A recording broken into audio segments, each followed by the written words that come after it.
The now legendary clash that we get to see in the 1962 film King Kong vs. Godzilla is a tale steeped in cinematic history, creative ambition, and behind-the-scenes drama. It was the East and the West, quite literally duking it out on the big screen. Who would win, Japan's Godzilla or America's King Kong? I know a lot of people in my own life who didn't even know that this movie existed and just thought that it was the stuff of legends, and frankly, it almost wasn't made. Willis O'Brien, the visionary animator behind the original 1933 King Kong, came up with a new story in which Kong would face off against a giant version of Frankenstein's monster in San Francisco. This project, titled King Kong Meets Frankenstein, later became known as King Kong vs. the Ginkgo when it was believed that Universal Studios held the rights to Frankenstein's name. O'Brien sought permission from RKO, the studio behind the original King Kong, and was introduced to producer John Beck, who promised to find a studio to produce the film. John Beck took O'Brien's story and hired screenwriter George Worthing Yates to develop a screenplay, slightly altering the story and renaming it King Kong vs. Prometheus. However, the high cost of stop-motion animation deterred a lot of studios. Beck eventually attracted the interest of the Japanese studio Toho. Toho purchased the script, but instead of a giant Frankenstein monster, they decided King Kong's opponent would be Godzilla, another of their famous creations. This decision aligned with Toho's plans to celebrate their 30th anniversary in 1962 with a series of major film releases. The production of King Kong vs. Godzilla involved several controversial decisions. John Beck's dealings with Toho and the alterations to O'Brien's original concept were made without O'Brien's knowledge or consent. As a result, O'Brien was never credited for his idea, leading to significant frustration and disappointment. He attempted to sue Beck, but lacked the financial resources to do so. Tragically, O'Brien passed away on November 8, 1962, with his wife later attributing his death to the stress caused by the King Kong vs. Frankenstein deal. Additionally, Merian C. Cooper, the producer and co-director of the original King Kong film, vehemently opposed the project. Cooper was really critical of Toho's approach, which included the use of a man in a gorilla suit to play Kong, a method that he had long opposed. Ironic because, the Dino De Laurentiis film would eventually use suitmation as well. In 1963, Cooper filed a lawsuit against John Beck, Toho, and Universal, claiming that he owned the rights to the King Kong character. However, the lawsuit was unsuccessful as it was revealed that Cooper did not have sole ownership over King Kong. As a result, it was revealed that King Kong is kind of public domain, but not really. It's the book version that was made as a novelization to the 1933 film, and RKO owns King Kong as a name, which is why Godzilla vs. Kong is called Godzilla vs. Kong and not Godzilla vs. King Kong. It's extremely confusing, and what I'm getting at is this movie opened up a can of worms that it's crazy. It's so complicated, and I don't want to get into it right now. But basically, was King Kong vs. Godzilla worth the hassle to make? Yes, 100%. Yes. While it may appear to be somewhat primitive by today's standards, this film is one of the greatest crossovers in film history. This is King Kong vs. Godzilla. The CEO of Pacific Pharmaceuticals, a man named Mr. Taco, is dissatisfied with the television programs his firm sponsors and needs something to increase his viewership numbers. Taco thinks it would be a wonderful idea to use a giant monster to garner attention when a doctor informs him about a huge monster he found on the little Faroe Island. Taco sends out two men to find and retrieve the monster. In the meantime, an iceberg traps the American nuclear submarine Seahawk. When the iceberg breaks, Godzilla, who has been imprisoned inside of it since 1955, is released. As he moves southeast towards Japan, Godzilla attacks a military facility after destroying the submarine. A massive octopus attacks the local community on Faroe Island while searching for ferrolactin juice, which is made from an indigenous variety of red berries. King Kong, the monster of Faroe Island, shows up and defeats the octopus. Kong consumes several vases worth of juice, which puts him to sleep while the islanders conduct a ceremony. Kong is put on a sizable raft and then is taken back to Japan. Godzilla also makes his way to Japan and terrorizes the countryside. Kong manages to get up and escape the raft. When he reaches the mainland, he fights Godzilla, but is forced to flee as a result of getting burned by Godzilla's atomic breath. Kong rushes towards Tokyo and crashes through the power lines, consuming the electricity and seemingly growing stronger as a result. Kong finally arrives in Tokyo, where he kidnaps Fumiko, the sister of one of the human protagonists. He takes her to the National Diet Building, which he then scales. Kong is then put to sleep by these launched capsules, which contain vaporized ferrolactin juice, and Fumiko is rescued. To have Godzilla and Kong fight, the Japanese Self-Defense Force decides to fly Kong to Godzilla using balloons. The following morning, Kong and Godzilla clash at Mount Fuji's summit after Kong has been dropped nearby with a helicopter. At first, Godzilla has the upper hand. He ends up knocking Kong unconscious with a vicious dropkick and numerous tail punches to the head. Godzilla then uses his atomic breath to ignite the vegetation surrounding Kong's body to try to burn him to death. However, Kong is struck by lightning and the fight resumes. Because again, for some reason, lightning makes Kong stronger. Gradually, they end up destroying a castle and then plummet over a cliff into Sagami Bay. King Kong vs. Godzilla, directed by Ishiro Honda, isn't just a thrilling monster showdown. It's also a sharp satire on the influence of television on Japanese culture in the early 1960s. The film uses its story and characters to critique sensationalism and cutthroat competition, attitudes that defined Japanese TV in the 60s. In 1962, Japanese TV networks started creating increasingly outrageous shows to draw in viewers, a trend ignited by a tragic event where two elderly viewers died while watching a violent wrestling match. This incident led to intense rating wars and sensational content, sparking debate over television's effects on society. Critics at the time were saying that TV was turning the populace into a nation of 100 million idiots. There was no educational value. It was quite literally just brain rot of the 60s. Think Skibbity Toilet, but, on TV. Honda shared these concerns, worried that TV shows were treating viewers as mere statistics in the ratings race rather than respecting their intelligence. Through King Kong vs. Godzilla, Honda aimed to showcase the ridiculousness of this media environment. The film depicts the monster clash as a publicity stunt by a pharmaceutical company, critiquing how far companies would go to grab viewers' attention. In the movie, we see a pharmaceutical company sponsor a TV show and decide to capture King Kong simply on the basis of boosting ratings to promote their products. Honda highlights the irony here. Instead of focusing on creating quality medicine, the company resorts to sensationalism to outdo its competitors and, in a way, wreak a ton of havoc, killing so many people just for a profit. This entire element of the film mirrors a broader societal issue where the drive for profit and viewer engagement overshadows ethical considerations and quality content. I know that this sounds like way too deep for giant monkey fights giant lizard, but trust me, I'm not reaching here. These are very clearly being told to the audience that this is what this movie is. It's a critique of television. Bringing Ishiro Honda back to direct this film was a genius move by Toho. Honda's ability to infuse depth into a monster movie is a testament to his directorial skill. He managed to strike a balance between thrilling kaiju action and very well-made social critique, ensuring that the film appealed to a broad audience while still conveying a meaningful message and being very entertaining. Because remember, while there's all this stuff going on in the background, we still get Kong shoving a tree down Godzilla's throat. The film's pacing, character development, and plot progression all serve to enhance its thematic resonance, making it, in my opinion, a standout entry in the kaiju genre. Like most kaiju films of this nature, it was panned by critics upon its release. Shortly after the film was made available in the US theatrically, Variety published a review that was let's just say scathing. From the mysterious east comes the monstrosity to end all monstrosities. The epic clash between the 30-year-old breast-beating, Hollywood-born and bred gorilla with the overactive pituitary and the 7-year-old pea-brained, flame-throated, tail-wagging cross between a Stegosaurus and a Tyrannosaurus Rex who fights it out of Tokyo, Japan, onward and upward with the arts.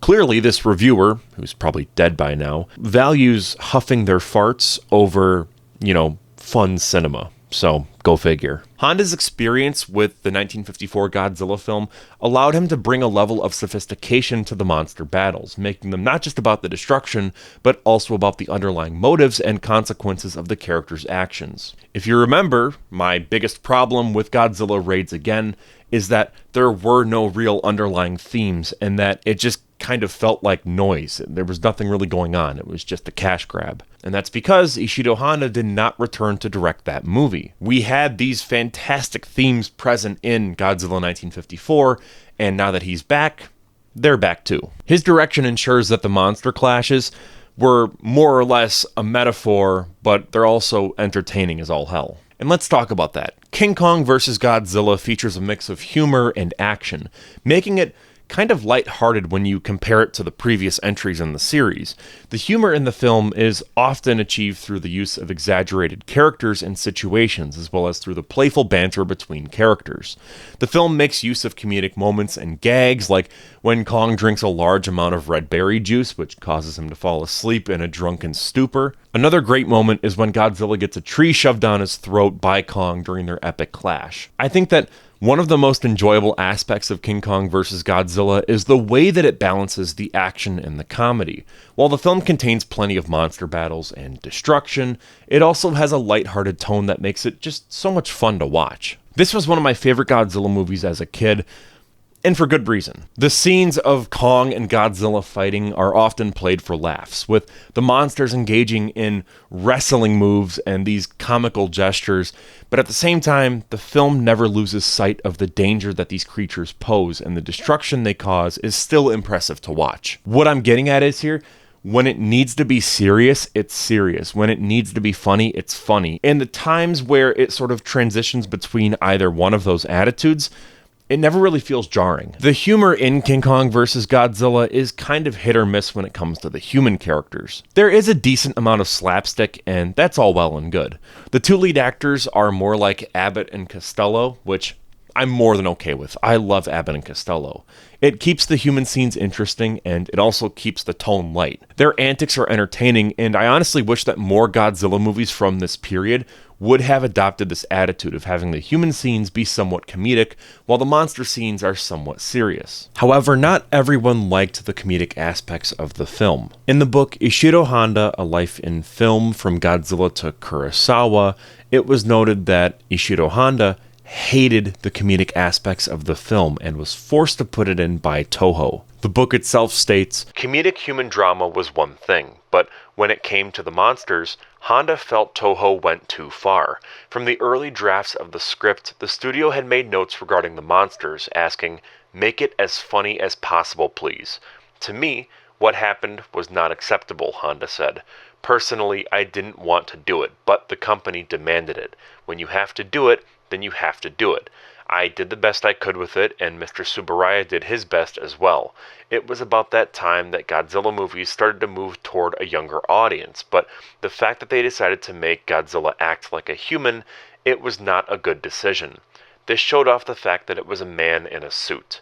Bad idea." Now, here's the biggest controversy that this film carries, and it's still very much a controversy even today, so let's tread lightly here. Asian actors playing tribesmen of Faroe Island are shown to be in brownface throughout the film. Let's get some backstory first. You see, originally the plan was to film in Sri Lanka with actors from the region portraying the tribesmen. However, this concept was scrapped due to budget constraints. So they just took Asian actors, put brown makeup on them, and called it a day. I can see this aspect of the film very reasonably turning people off from watching it, even if it is present for a very, very small portion of the movie. It's important to remember that that's just how it was back then. It sucks, it was wrong, but this was a movie made over half a century ago. Of course, there are going to be aspects of it that do not hold up whatsoever by today's standards. I'm not defending it. I'm not saying that, this was okay. I just think that banning this movie or censoring it or altering it is stupid. It's wrong. I think the most reasonable compromise for people that are like, this is fine, leave it alone, and people that are like, this needs to be banned, is to just meet in the middle and say, let's have a disclaimer right at the start on like HBO Max or physical releases, last for like 5-10 seconds just saying, hey, this was a thing that happened at the time. It's wrong now. Here's why it's wrong. That way you're not demeaning people, you're not hiding something from people, and we can actually have a conversation about it, which I think is the most important part. Getting back to, the monster battles, which is what you're all here for, King Kong versus Godzilla boasted extremely impressive special effects for its time. The use of suitmation, which is just actors in monster suits and miniature models for city destruction scenes, was flat out groundbreaking. Eiji Tsuburaya, renowned for his work in the Godzilla series as well as Ultraman, masterfully crafted scenes that brought both Kong and Godzilla to life with a sense of realism and scale. The battles between the two monsters are really memorable, showcasing their immense power and contrasting fighting styles. The cinematography is somewhat dated for the time, but again, oh well. It still does a really good job of capturing the enormity of the monsters and the chaos that they unleash. Wide shots of city destruction and close-ups during the fights highlight the sheer spectacle of the confrontation. There is one special effect that I really don't like, and it does not hold up whatsoever. It takes me out of the movie every single time I see it. Every time a person is in the foreground and a giant monster's in the background when they're doing a composite, there's this blue sort of aura around the humans, and it's obvious that this was new technology for them. In the days of black and white with Godzilla 54 and Godzilla Raids Again, you didn't really have to worry about this because there was no blue because it was all black and white, whereas here they have to deal with that. Later on, this didn't become an issue because they figured out how to avoid this problem, but it's really obvious here. It feels wrong to sort of critique this film for that specific problem, but I mean, we have to be fair here. I also have to note this because someone in the comments is going to be going, actually, this is the first time that Godzilla and King Kong have appeared in color on film, which is pretty interesting, but again, kind of harms the film because of that blue outline where a lot of the technology just wasn't there yet, and it almost feels rushed in a way. Regardless, they look great in color, so no complaints there. Something that I've noticed each and every time that I watch this movie is that Toho very clearly made King Kong look very stupid and goofy, especially when you compare him to how Godzilla looks, where it's a very sleek, modernized redesign of Godzilla for its time. Godzilla is menacing, terrifying, and this is one of the best Godzilla designs that we've seen yet, whereas King Kong is so goofy, furry, and just looks gross more than anything else. Alright, I would be a moron if I didn't talk about the film's ending. A myth originated in the 1960s from Spacemen magazine. It was a sister publication to the much more famous Monsters of Filmland magazine. Spacemen magazine claimed that the film, King Kong vs. Godzilla, had different endings depending on the country. In the Japanese version, Godzilla wins, but in the American version, King Kong wins. Despite being somewhat plausible, this claim has persisted for decades, even though it's false. The idea that Toho and Universal tailored their cuts to cater to their respective markets was convincing to many. When a Godzilla film was sent from Japan to the US, the US distributor would often make changes. I mean, just look at Godzilla Raids Again and then the American localized version, which is Gigantus the Fire Monster. Arguably, the changes make it almost like two different movies. I mean, they change Godzilla's name. Even 1954 Godzilla, which eventually became Godzilla King of the Monsters, starring Raymond Burr. Much like that, the English language version of King Kong vs. Godzilla underwent extensive editing. New American characters and scenes were introduced, which significantly altered the story. But despite these changes, the film's main draw remained: the epic showdown between King Kong and Godzilla atop Mount Fuji. Fans love this iconic battle, though many now advocate for just watching the Japanese version and not the American version, if at all possible. While there are differences between the Japanese version and the American version, this video will not go over that, it's just going to be very quick here, these do not change the outcome of the battle. In both versions, the monsters go into the water and we see King Kong walk off. However, it's implied that Godzilla still survived. So, no. There isn't an alternate ending to the film. It doesn't exist. Both versions of the film end with King Kong as the victor, but it's kind of a draw. No version was ever even filmed where Godzilla won. That's just flat out not true. King Kong vs. Godzilla holds a significant place in the history of movie monsters. It marked the first crossover between two major film monsters and set a precedent for future monster mashups in cinema. Sure, before you start commenting, we already had the Universal monster movies where Frankenstein and Dracula were appearing side by side on screen, but this was different. Universal owned all those characters, so it seemed inevitable that there would be a crossover. King Kong vs. Godzilla was two monsters owned by two different studios, one in the West, one in the East. It was quite literally two nations duking it out, America versus Japan. Most importantly, it was two of the most iconic kaijus fighting on screen. The film's success paved the way for numerous sequels and remakes both for Kong and Godzilla. Beyond its entertainment value, this film has become a cultural icon, influencing pop culture and spawning a dedicated fan base. Of course, Godzilla and Kong would face off again on the big screen in 2021's Godzilla vs. Kong, a film that was a contributing factor in saving movie theaters and bringing in revenue during the pandemic. Despite all that though, King Kong vs. Godzilla is just a really fun kaiju romp. It still holds up and remains a quintessential monster movie that continues to captivate audiences with its thrilling premise, impressive special effects, and enduring cultural impact. While it may not match the sophistication of modern CGI-heavy blockbusters, its charm lies in its ability to evoke a sense of awe and wonder through practical effects and a timeless story of giant monkey versus giant lizard.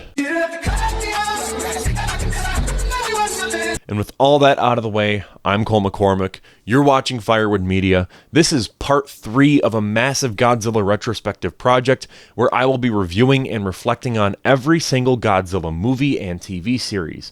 I've already covered the American movies and the original 54 film and Raids Again, so go and check that out. Consider buying the merch and becoming a member to support the channel. It's kind of like Patreon, but it's all through YouTube. For just $1.99 a month, you'll receive member shoutouts and your name featured as an executive producer in all of our film projects.